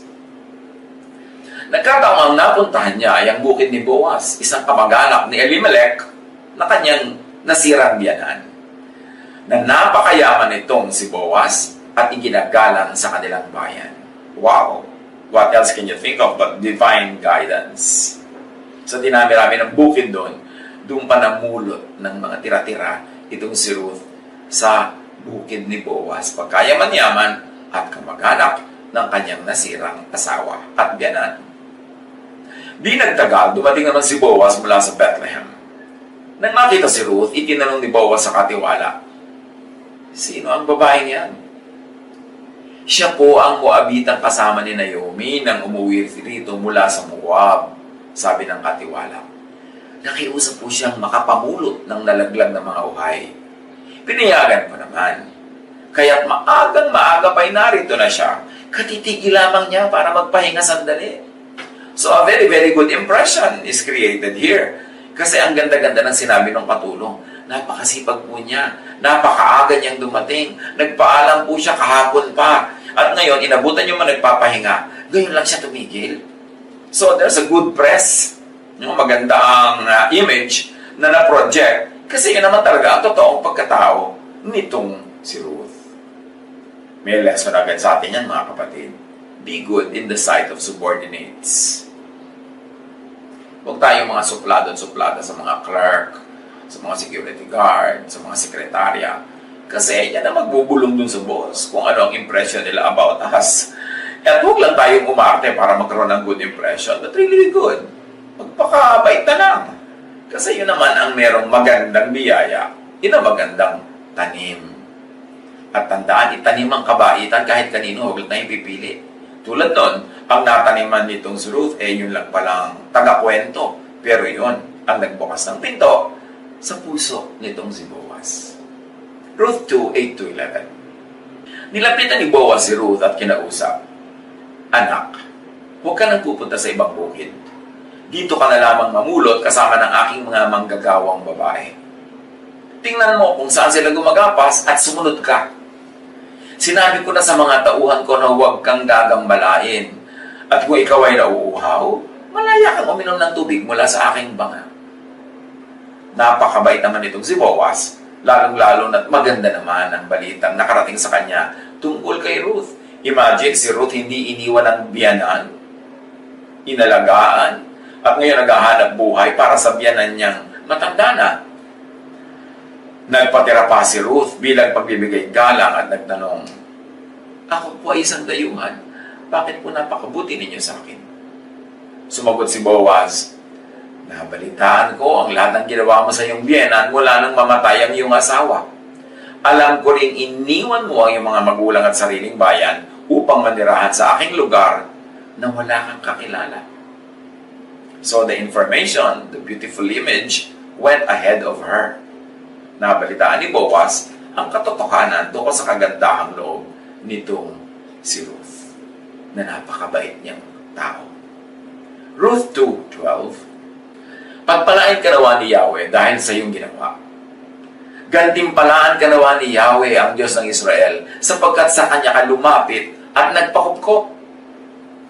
Napakaganda ng mga salitang binitawan, blessing, and prophetic. It's a very powerful prayer also. Ruth 2:14. Nang dumating ang oras ng pagkain, tinawag ni Boaz si Ruth, "Halika rito. Kumuha ka ng tinapay at isawsaw mo sa sarsa." Kaya pumupo na siya kasama ng mga manggagawa. Na-promote na itong si Ruth, hindi na siya namumulot-mulot lang, kasama na siya sa hapagkainan. At binigyan siya ni Boaz ng inihaw na cebada. Kumain naman si Ruth hanggang sa mabusog. May natira pa sa pagkain ibinigay sa kanya. Sa katotohanan, itinira niya yon para sa kanyang biyanan para pag-uwi niya pasalubong. Aba, mukhang napakabait na rin itong si Boaz kay Ruth. Kabaitan begets kabaitan. Ruth 2:15-16. Nang ipagpatuloy niya ang pamumulot, pinagbili na ni Boaz ang mga manggagawa. "Hayaan niyo siyang mamulot kahit sa tabi ng mga binigkis na uhay. Huwag niyo siyang babawalan. Maglaglag kayo ng mga uhay mula sa binigkis para may mapulot siya." Ulit, di ba? Mukhang nagiging napakabait naman itong si Papa Boaz dito kay Mama Ruth. At sabi niya, huwag niyong pipigilan kahit ang kuhanin na niya yung tunay na harvest ng mga naitali niyo na. Hayaan niyo lang siya. Huwag na huwag ninyo siyang gagambalangin. Ruth 2:17-18. Si Ruth ay namulot hanggang gabi. At pagkatapos ay giniig niya ang kanyang napulot. Halos 5 salop na cebada ang nakuha niya. Umuwi si Ruth at ipinakita sa kanyang biyenan ang naipong cebada at iminigay pa niya sa matanda ang lumabis niyang pagkain. Yan nga ba? Itiniran niya pa yung meal niya para paghatian niya at bigyan niya yung biyanan niya pag-uwi. Piruin ninyo, ang dami-dami niyang napulot. Tapos, hindi pa siya umuwi. Giniik niya para pagdating sa bahay nila, ready na to cook. No? Pagkatapos ipinakita niya, 5 salok. Ang laki nun, ha? Mabait talaga si Ruth. Pati yung lunch niya na ipinakain sa mga manggagawa, hinati pa niya para may maiuwi sa biyanan. Kasi alam niyo, pagka may mga paani, may harvest, masarap ang pakain.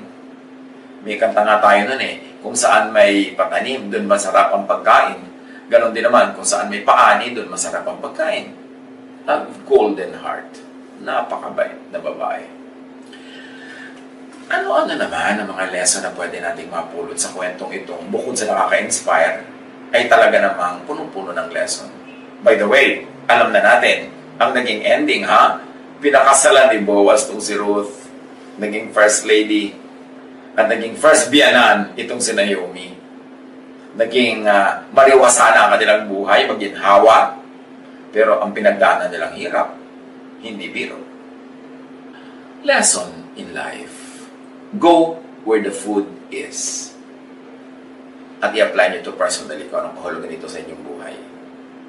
Kanya-kanya tayo ng detalye sa buhay. Kayo-kayo lang ang makakapag-apply niyan. Kung nasaan ang pagkain, kung nasaan ang hanap buhay, go for it. Work for food. Work well. Kasi yung good work natin, yan ang ating credentials sa buhay. Yung ginawa mo kahapon, yun pala ang calling card mo for tomorrow's business. Yung itinanim mo kahapon, yung pala yung aanihin mo bukas. Yung nakita sa'yo ng mga taong kilos mo, asal mo nung last month, yung pala magbubukas ang pinto para sa'yo next month. Your work is your advertisement. It is your promo for yourself. And remember this, food goes to the good worker. Pare-pareho lang siyempre siyang may kasamang namumulot-mulot doon, pero dahil sa kanyang kagandahang loob that goes a long way back, ngayon meron siyang ani. Isa pang leksyon mga kapatid, kung kayo ay may mga manugang na o manugang kahit isa, be good to your mga manugang. Apply this personally. Alam niyo, ang manugang hindi originally kasama sa pamilya pero naging kasama na.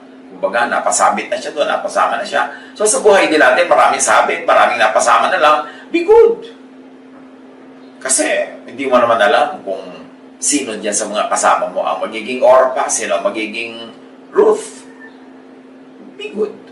Napakabait at napakabuti nitong si Naomi at siya ay umani ng mabuti. Kaya ang itanim sa puso ng manugang, ng anak, ng kapitbahay, ng hindi man lang kakilala, ay mabuti. Parang aanihin mo rin, mabuti. Kung ano itinatanim, yun ang inaani.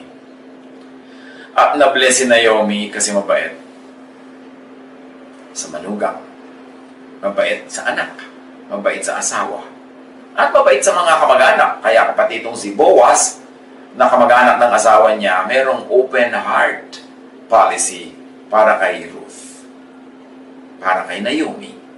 Higit sa lahat yun ay una dahil kay Naomi, kasi yun ang nagdala sa kanya doon sa bayan na yun. Be good to your mother-in-law. Again, make a personal application. Kung alin, sino ang maituturing na mother-in-law ng inyong buhay. Yan ba ay totoong mother-in-law o talaga lang naging relasyon nyo dahil kamag-anak ng mahal nyo sa buhay o kaibigan ng inyong kaibigan? Ganon din yun.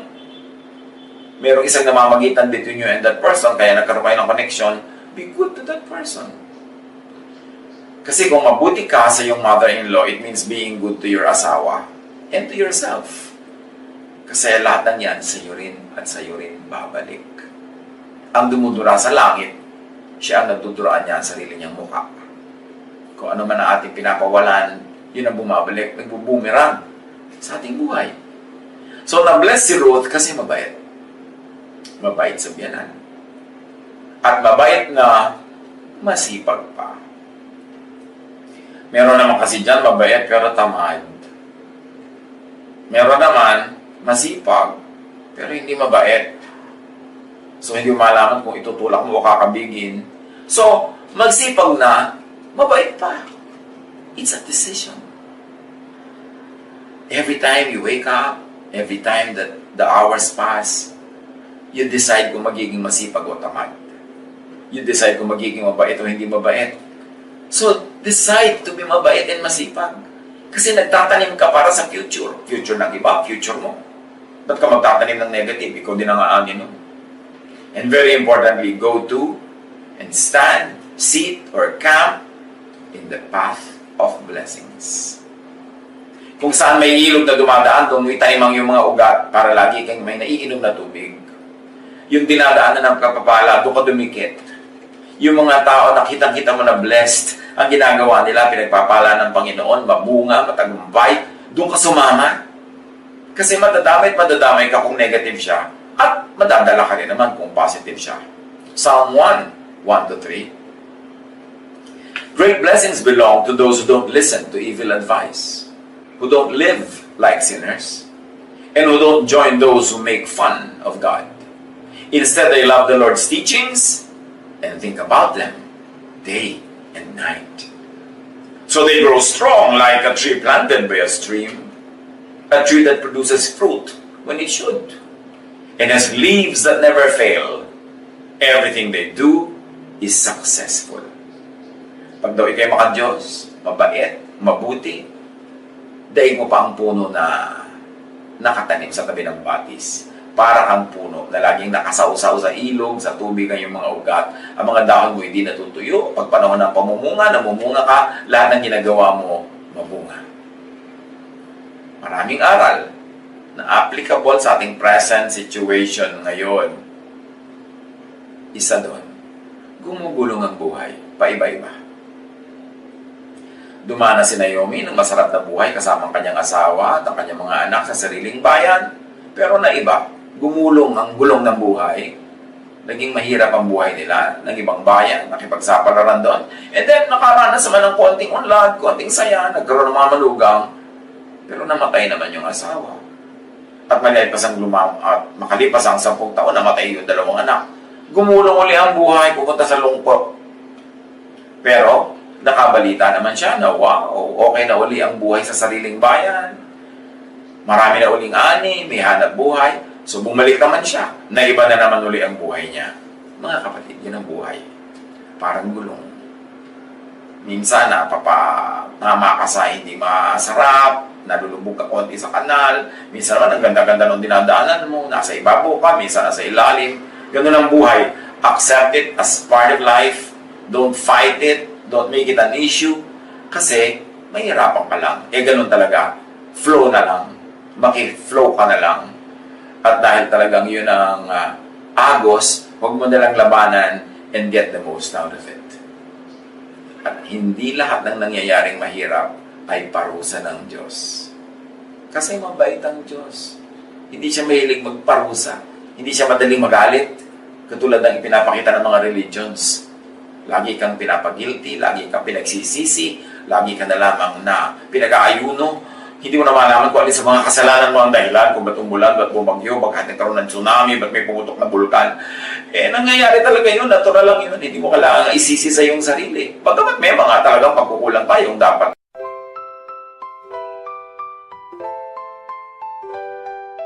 Lakefront breeze whispers your name. City lights dancing in neon flame. Heartbeats quick in a sweet refrain. Your laugh cuts through the summer rain. Electric dreams in your eyes so bright.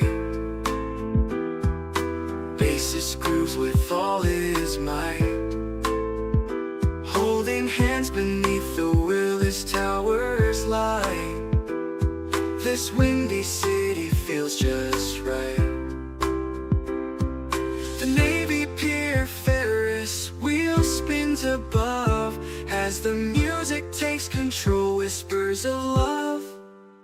Oh darling, this magic won't fade. Beneath the stars a love parade.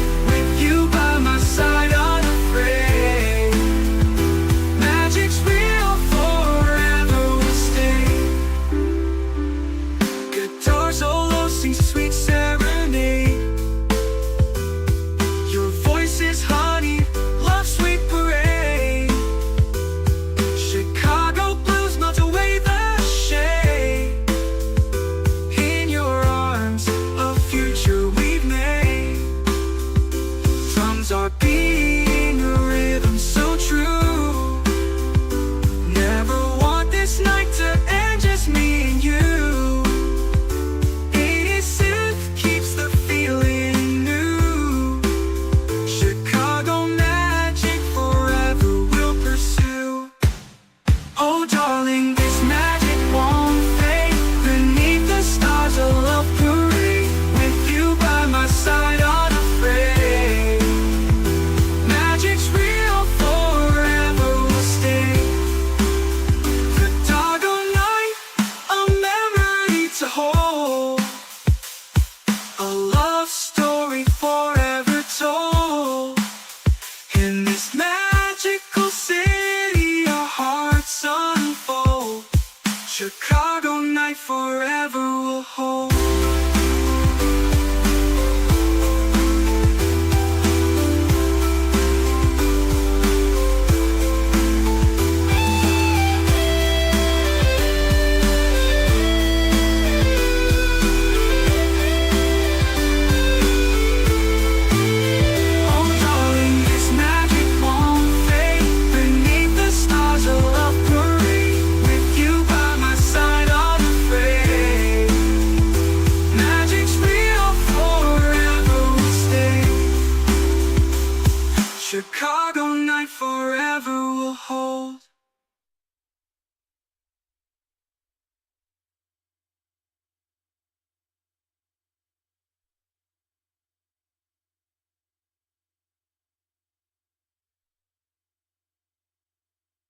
pag-aralan, dapat na talikuran, dapat na linisin sa ating buhay. Pero hindi naman laging ikaw ang may kasalanan kaya nagkakaganyan yung planeta. Nadadagdagan ang guilt feelings, nadadagdagan ang takot, dahil mo, anong laban mo sa Diyos kung galit sa'yo ang Diyos? Pero no, hindi magagalitin ng Diyos. Nangyayari lang talaga yan. Akala lang ni Naomi, pinapagalitan siya ng Diyos. Pero, interpretation niya yun. At yun ang culture nila, yun ang paniniwala nila, but it doesn't have to be sound doctrine para paghahawakan natin at i-apply sa ating mga buhay. Creation moves by its own God-designed, preset natural law. By causes and effects. Katulad nun, nagkaroon ng drought, hindi nagkaroon silang tagutong, hindi naman dahil gusto silang parusahan ng Diyos, there must have been natural reasons why it happened. Pero nagkaroon din ng natural reasons na bumalik yung yaman ng lupa, hindi naman sinabing parusahin ng Diyos o gantimpalahin ng Diyos. Ganun talaga yung nature, it runs in cycles. Merong end ang time, merong end ang cycle, at merong beginning ng bagong time, bagong cycle. So, just make the most out of whatever cycle you are into at the moment. Walang personalan. Pagkat hindi naman masamang isipin na baka may mali akong ginawa, maitama ko, baka meron akong pwedeng improve, pero hindi laging sisisihin mo ang Diyos na nagagalit siya, pinaparusahan ka, o sisisihin mo ang iyong sarili. Ganun talaga ang nature. Paiba-iba, may mga seasons, may mga panahon. Pero ang lahat, bumabalik din sa dati. Nagbabalanse. At yung impression ni Naomi na dinagupan siya ng Diyos ay personal impression lang niya. Cultural, religious belief lang yon. Hindi kailangan gawin natin yun na universal doctrine at i-apply sa buhay natin na tuwing may nangyayaring nahihirapan tayo, ay galit ang Diyos. Ano ba ang Diyos? Isip bata na tuwing nagagalit siya, paparusahan niya lahat at random. Lahat na lang magdurusa dahil galit siya sa konti o may mga nagkamali. Yung impression na binibigay ko minsan ng religious doctrine about God is very wrong. Very unfair to God. Na ipapakilala mo siya na parang laging magagalitin. Anong laban mo sa Diyos pa siya nagalit? So matatakot ka. Ang sabi niya, fear not. Comfort my people. Sabi sa Bible, I know the plans I have for you. Plans to give you hope, a future. Plans to, not to harm you, but to prosper you. Yan ang panghawakan natin, hindi yung pananakot ng maraming religious leaders na tawag ng katakot-takot na walang katapusan pa. Ulit-ulit na repentance and fasting. Tuwing na may puputok na bulkan, repentance. Tuwing meron na lang tsunami, repentance. Work of nature yan eh. Tingnan natin kung anong pananagutan natin. Kaya nagkakaganon yung nature na i-imbalance para yung contribution natin, mai-correct natin, mai-balance yun, at tumama ang lahat. Pero hindi mo kasalanan na may bulkan. Wala pang tao, may bulkan na. Wala pang relihiyon, may bulkan na, may tsunami na. Except that we were not there to know it and to record it. Huwag nating bigyan ng bad image ang Diyos. Siya ay maibigin. Siya ay mapagpatawad pa man kahit na tayo ay nagkukulang, nagkakasala, at hindi siya natutuwa na nahihirapan ang kanyang mga anak. Ang dapat natin gawin, adjust. Use our intelligence. Use wisdom to make the most out of the little that is available at the moment. Yung hanapin, katulad nila Naomi, walang pagkain sa bayan nila, nag-ibang bayan, nawala sa kanilang sariling tinitirahan, umuwi sa sariling bayan. Adjust. Ganun lang yun. Huwag natin sobrang i-dramatize. Minsan, personal responsibility ng individual talaga kung bakit may nangyayari. Minsan, corporate responsibility ng grupo. Pero kung minsan naman talagang natural process lang, cause and effect. Hindi dahil may kasalanan ng mga tao, kundi yun talaga ang mangyayari. God-given na yung rules na yun of nature. When God created nature on the seventh day, He rested. Ibig sabihin, tapos na ang creation. Lahat ng formula nandyan na.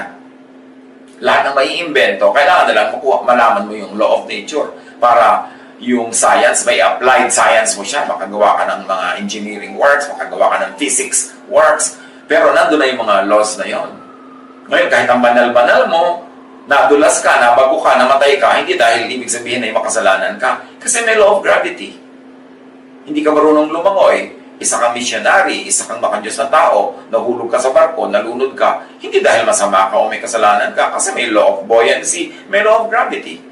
So, part of godliness is to know the works and the laws of nature. Sumabay ka, igalan mo yon para ma-maximize mo ang benefit, ma-minimize ang harm, at matuto kang sumaya kahit ano yung nangyayari. Hindi lagi mong gagawing moral issue yan. Kasi pag nag-moral issue, laging merong may kasalanan. Pero bakit naman kahit takot-takot na repentance sa mangyari, may pumuputok pa rin bulkan. maling image of God, yung naidodrawing ng iba. Kilalanin natin ang Diyos. Kasi even yung mga statements ng mga tao sa Bible, hindi naman sila perfect eh. Hindi naman sila God, hindi sila si Jesus na nagsasalita. So pwedeng may mga wrong silang pinagsasasabi. Kahit nasa Bible yun, sinasabi nila. Kahit si Peter, sabi ni Peter kay Lord, ay hindi kayo pwedeng mamatay, hindi kayo pwedeng magpunta sa Jerusalem. I will not allow that. Sabi ni Lord, get behind me, Satan. You are not on the side of God, but of me. Si Peter pa yan, ha? So, susuriin natin lahat ng nakikita natin sa Bible, mga sinasabi ng mga tao dyan, salain natin sa Jesus filter. Ano sinasabi ni Jesus tungkol dito? Approve ba si Jesus sa impression na yon? Approve ba si Jesus sa conclusion na yon? Jesus is the final court of appeal. His name is above every name. So, dapat dalhin kay Jesus ang lahat ng issues natin. Lalo pag nag-theologize tayo ng mga natural phenomena. Talaga ba? Alam natin na si Jesus nung bumabagyo, natakot yung mga disciples, ginising siya, hindi yung mga disciples ang pinagalitan niya o sinaway. Ang sinaway niya yung barko. Hindi, yung bagyo. Hindi naman niya sinabing, masama kayo kaya may bagyo, magsisina kayo, mag-fasting kayo para tumigil ang alon. No. Sabi lang niya sa alon at bagyo, tumahimik kayo. At tumahimik nga. So in other words, hindi niya pinagalitan yung mga disciples dahil may bagyo. Meron talagang bagyo. Nangyayari talaga yun. Ecclesiastes 9:11. I have seen something else under the sun. The race is not to the swift, or the battle to the strong. Nor does food come to the wise, or wealth to the brilliant, or favor to the learned. But time and chance happen to them all. Sabi ni Solomon, pinakamarunong na tao naglakad sa balat ng lupa. Pero bakit isang nakita katotohanan eh? Sabi niya, nakita niyo na ba ito? Ito. Hindi laging nananalo sa karera ang mga mabilis tumakbo. Minsan natatapilok sila. Hindi laging pumupunta ang pagkain sa mesa ng mga matalino. At hindi ko magaling ang isang tao, siya yung yayaman. Kahit marami siyang pinag-aralan, hindi laging siya ang mapalad sa buhay. Sabi niya, time and chance happen to them all. And the contemporary English version says it very clearly, we each have our own share of bad luck. At sabi ng Tagalog version, ang lahat ay dinaratan ng malas. Hindi dahil lagi silang masama o silang may pananagutan. May isa pang lesson sa buhay na yan ni Naomi. Laging may balancing act. Ang nature, ang creation. Pag merong kinukuha, may natitira. So mga kapatid, ano man ang nakukuha sa atin, ang paligid, ng kalikasan, ng mga nangyayari, ang hanapin nyo at ipagbunyi yung natira. Laging may natitira. Namatay yung asawa ni Naomi, natira ang 2 anak. Namatay ang 2 anak, natira ang 2 manugang. Nawala ang isang manugang, natira ang isang manugang. At dahil sa isang manugang na yon, ang lahat ng nawala sa kanya inabalik. Nagkaroon siya ng isang bagong manugang na si Boaz, na higit na mayaman pa kaysa sa kanila noon. Nagkaroon ng balancing act. Lahat ng kinukuha sa atin, may kapalit.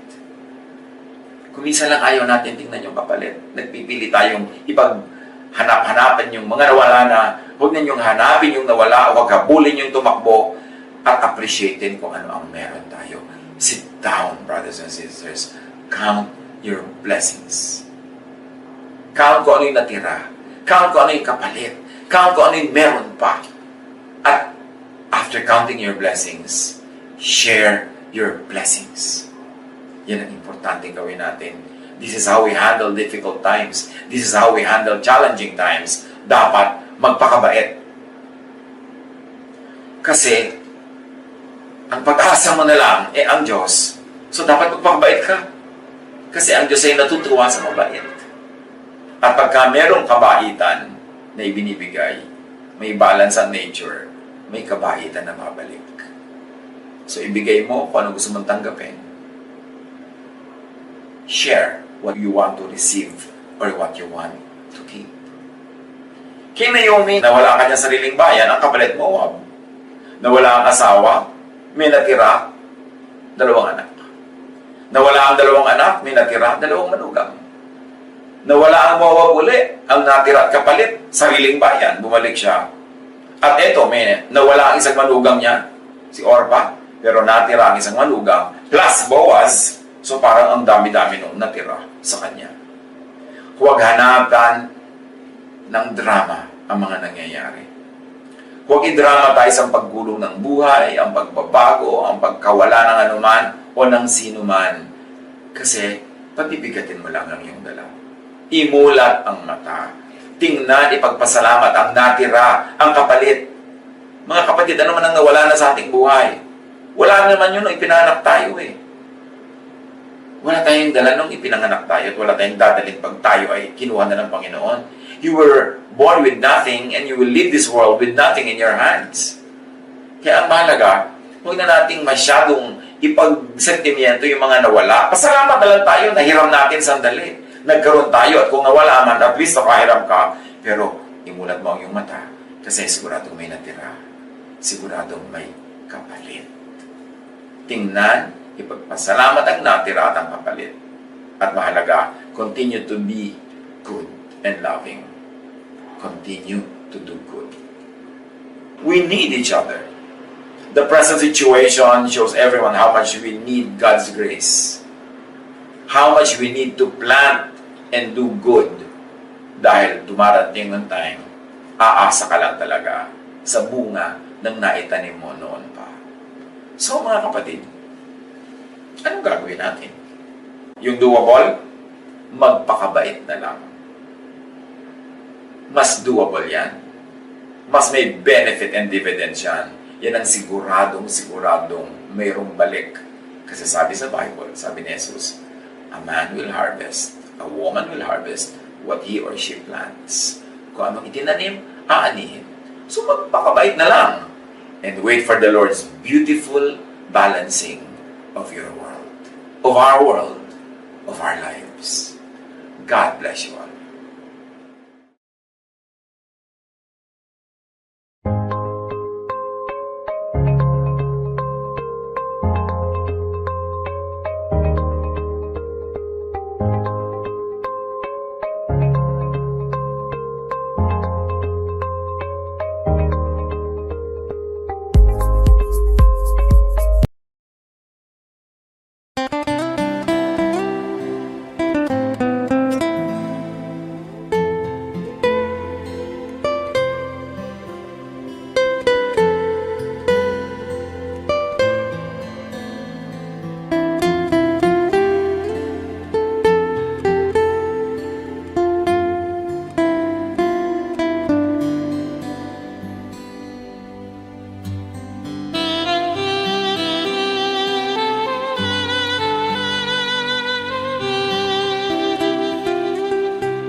Thank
you.